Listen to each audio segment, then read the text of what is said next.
നീങ്ങിപ്പോ എൻ്റെ ഭാരങ്ങൾ, മാറിപ്പോ എൻ്റെ ശാപങ്ങൾ, സൗഖ്യമാ എൻ്റെ രോഗങ്ങൾ യേശുവിൻ നാമത്തിൽ.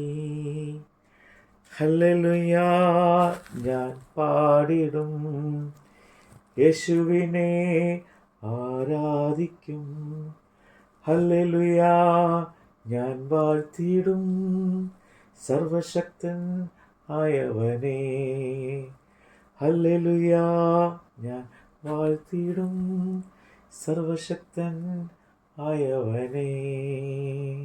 അപ്പോസ്തലനായ പൗലോസ് കൊരിന്ത്യർക്ക് എഴുതിയ 1 ലേഖനം അധ്യായം 15.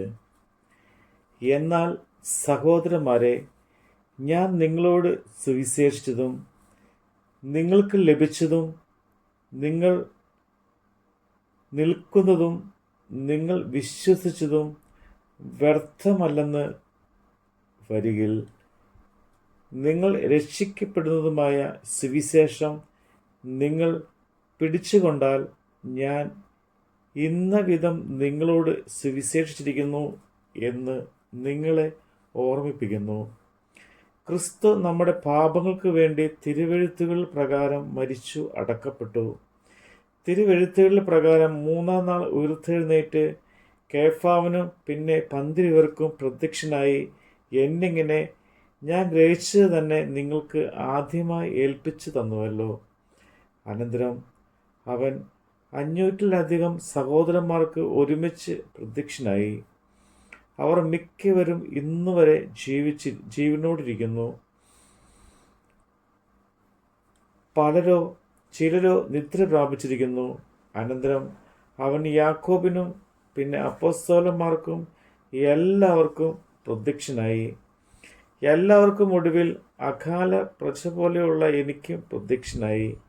ഞാൻ അപ്പോസ്തലന്മാരിൽ ഏറ്റവും ചെറിയവനല്ലോ.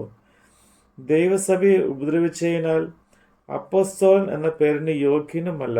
എങ്കിലും ഞാൻ ആകുന്നത് ദൈവകൃപയാൽ ആകുന്നു. എന്നോടുള്ള അവൻ്റെ കൃപ വ്യർത്ഥമായതുമില്ല.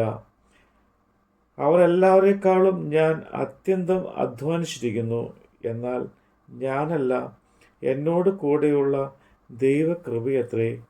ഞാനാകട്ടെ അവരാകട്ടെ ഈ വണ്ണം ഞങ്ങൾ പ്രസംഗിക്കുന്നു, ഈ വണ്ണം നിങ്ങൾ വിശ്വസിച്ചുമിരിക്കുന്നു.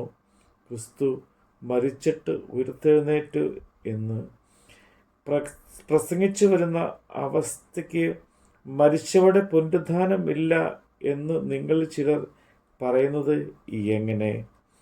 മരിച്ചവരുടെ പുനരുത്ഥാനമില്ല എങ്കിൽ ക്രിസ്തു ഉയർത്തെഴുന്നേറ്റില്ല. ക്രിസ്തു ഉയർത്തെഴുന്നേറ്റില്ല എങ്കിൽ ഞങ്ങളുടെ പ്രസംഗം വ്യർത്ഥം, നിങ്ങളുടെ വിശ്വാസവും വ്യർത്ഥം. മരിച്ചവർ ഉയർക്കുന്നില്ല എന്ന് വരികയിൽ ദൈവം ഉയർപ്പിച്ചിട്ടില്ലാതെ ക്രിസ്തുവിനെ അവൻ ഉയർപ്പിച്ചു എന്ന് ദൈവത്തിന് വിരോധമായി സാക്ഷ്യം പറയുകയാൽ ഞങ്ങൾ ദൈവത്തിൻ്റെ കള്ള സാക്ഷികൾ എന്ന് വരും. മരിച്ചവർ ഉയർക്കുന്നില്ല എങ്കിൽ ക്രിസ്തുവും ഉയർത്തിട്ടില്ല. ക്രിസ്തു ഉയർത്തിട്ടില്ല എങ്കിൽ നിങ്ങളുടെ വിശ്വാസം വ്യർത്ഥമത്രേ. നിങ്ങൾ ഇന്നും നിങ്ങളുടെ പാപങ്ങളിൽ ഇരിക്കുന്നു. ക്രിസ്തുവിൽ നിദ്ര കൊണ്ടവരും നശിച്ചുപോയി. നാം ഈ ആയുസ്സിൽ മാത്രം ക്രിസ്തുവിൽ പ്രത്യാശ വച്ചിരിക്കുന്നു എങ്കിൽ സകല മനുഷ്യരും അരിഷ്ടരത്രേ. എന്നാൽ ക്രിസ്തു നിദ്ര കൊണ്ടവരിൽ ആദ്യഫലമായി മരിച്ചവരുടെ ഇടയിൽ നിന്ന് ഉയർത്തെഴുന്നേറ്റിരിക്കുന്നു. മനുഷ്യൻ മൂലം മരണമുണ്ടാകിയാൽ മരിച്ചവരുടെ പുനരുത്ഥാനവും മനുഷ്യൻ മൂലം ഉണ്ടായി. ആദാമിൽ എല്ലാവരും മരിക്കുന്നത് പോലെ ക്രിസ്തുവിൽ എല്ലാവരും ജീവിക്കപ്പെടും. ഓരോരുത്തരും താൻ്റെ നിരയിലത്രേ. ആദ്യഫലം ക്രിസ്തു, പിന്നെ ക്രിസ്തുവിനുള്ളവർ. അവൻ്റെ വരവിങ്കൽ പിന്നെ അവസാനം. അന്ന് അവൻ എല്ലാ വാഴ്ചയ്ക്കും അധികാരത്തിനും ശക്തിക്കും നീക്കം വരുത്തിയിട്ട് രാജ്യം പിതാവായ ദൈവത്തെ ഏൽപ്പിക്കും. അവൻ സകല ശത്രുക്കളെയും കാൽ കീഴാക്കോളം വാഴേണ്ടതാകുന്നു. അവൻ സകല ശത്രുക്കളെയും കാൽ കീഴാക്കുവോളം വാഴേണ്ടതാകുന്നു. ഒടുക്കത്തെ ശത്രുവായി മരണം നീങ്ങിപ്പോകും. സകലത്തെയും അവൻ്റെ കാൽ കീഴാക്കിയിരിക്കുന്നു എന്നുണ്ടല്ലോ. സകലവും അവന് കീഴ്പ്പെട്ടിരിക്കുന്നു എന്ന് പറഞ്ഞാൽ സകലത്തെയും കീഴാക്കി കൊടുത്തവൻ ഒഴികെയത്രേ എന്ന് സ്പഷ്ടം.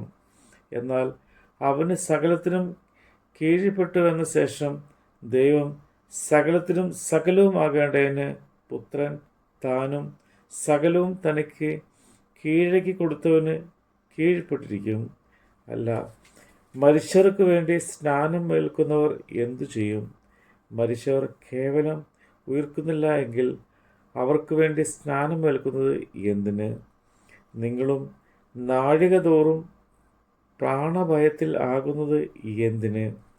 സഹോദരന്മാരെ, നമ്മുടെ കർത്താവായ ക്രിസ്തു യേശുവിങ്കിൽ എനിക്ക് നിങ്ങളിലുള്ള പ്രശംസയാണ് ഞാൻ ദിവസേന മരിക്കുന്നു. ഞാൻ എഫെസസിൽ വെച്ച് മൃഗയുദ്ധം ചെയ്തത് വെറും മാനുഷ്യം എന്ന് വരികയിൽ എനിക്ക് എന്ത് പ്രയോജനം? മരിച്ചവർ ഉയർക്കുന്നില്ല എങ്കിൽ നാം തിന്നുക കുടിക്കുക, നാളെ ചാകുമല്ലോ.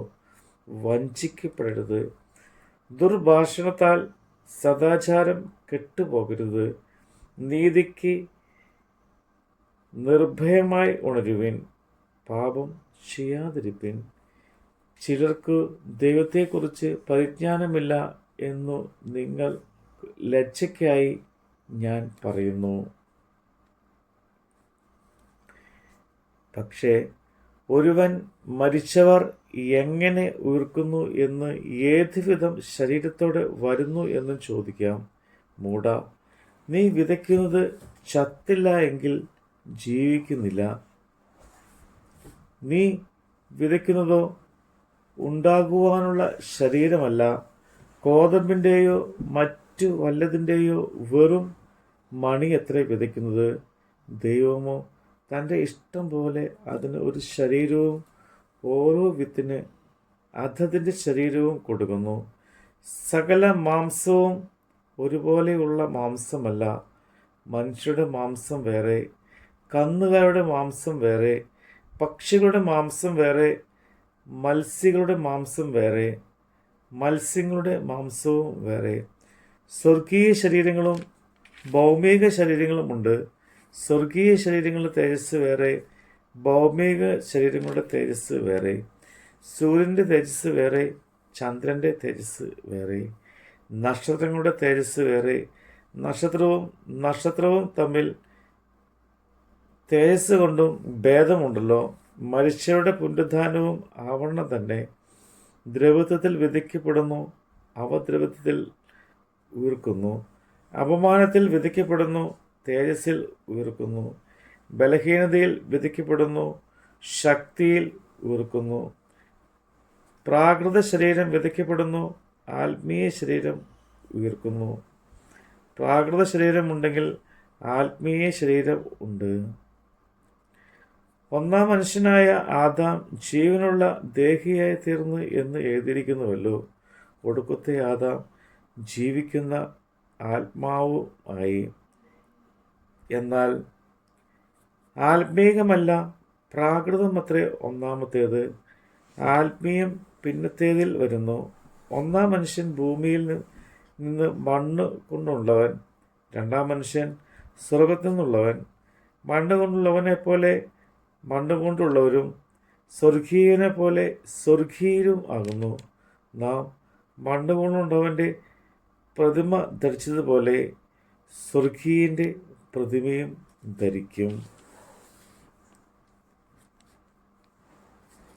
സഹോദരന്മാരെ, മാംസരക്തങ്ങൾക്ക് ദൈവരാജ്യത്തെ അവകാശമാക്കുവാൻ കഴിയുകയില്ല. ദ്രവത്വം ആ ദ്രവത്വത്തെ അവകാശമാക്കുകയുമില്ല എന്ന് ഞാൻ പറയുന്നു. ഞാൻ ഒരു മർമ്മം നിങ്ങളോട് പറയാം. നാം എല്ലാവരും നിദ്ര കൊള്ളുകയില്ല. എന്നാൽ അന്ത്യകാഹള നാദത്തിങ്കൽ പെട്ടെന്ന് കന്നി മയക്കുന്നതിനിടയിൽ നാം എല്ലാവരും രൂപാന്തരപ്പെടും. കാഹളം ധ്വനിക്കും. മരിച്ചവർ അക്ഷയമായി ഉയർത്തെഴുന്നേൽക്കുകയും നാം രൂപാന്തരപ്പെടുകയും ചെയ്യും. ഈ ദ്രവത്തിനുള്ളത് അദ്രവത്വത്തെയും ഈ മർത്യമായത് അമർത്യത്തെയും ധരിക്കണം. ഈ ദ്രവത്വമുള്ളത് അദ്രവത്വത്തെയും ഈ മർത്യമായത് അമർത്യത്തെയും ധരിക്കുമ്പോൾ മരണം നീങ്ങി ജയം വന്നിരിക്കുന്നു എന്ന് എഴുതിയ വചനം നിവൃത്തിയാകും. ഹേ മരണമേ, നിന്റെ ജയം എവിടെ? ഹേ മരണമേ, നിന്റെ വിഷമുള്ള എവിടെ? മരണത്തിൻ്റെ വിഷമുള്ള പാപം, പാപത്തിൻ്റെ ശക്തിയോ ന്യായപ്രമാണം. നമ്മുടെ കർത്താവായ യേശുക്രിസ്തു മുഖാന്തരം നമുക്ക് ജയം നൽകുന്ന ദൈവത്തിന് സ്തോത്രം. ആകയാൽ എൻ്റെ പ്രിയ സഹോദരന്മാരെ, നിങ്ങൾ ഉറപ്പുള്ളവരും കുലുങ്ങാത്തവരും നിങ്ങളുടെ പ്രയത്നം കർത്താവിൽ വ്യർത്ഥമല്ല എന്ന് അറിഞ്ഞിരിക്കയാൽ കർത്താവിൻ്റെ വേലയിൽ എപ്പോഴും വർദ്ധിച്ചു വരുന്നവരും ആകുവിൻ. നമ്മുടെ കർത്താവിൻ്റെ വചനമാണ് നമ്മൾ കേട്ടത്. യേശുവിൻ്റെ രക്തം ശുദ്ധിക്കായി, യേശുവിൻ്റെ രക്തം കഴുകലായി, യേശുവിൻ്റെ രക്തം സൗഖ്യമായി, യേശുവിൻ്റെ രക്തത്താൽ ഹല്ലേലൂയ ഞാൻ പാടിടും, യേശുവിനെ ആരാധിക്കും. ഹല്ലേലൂയ ഞാൻ വാഴ്ത്തിടും സർവശക്തൻ ആയവനെ. ഹല്ലേലൂയ ഞാൻ വാഴ്ത്തിടും സർവശക്തൻ ആയവനെ.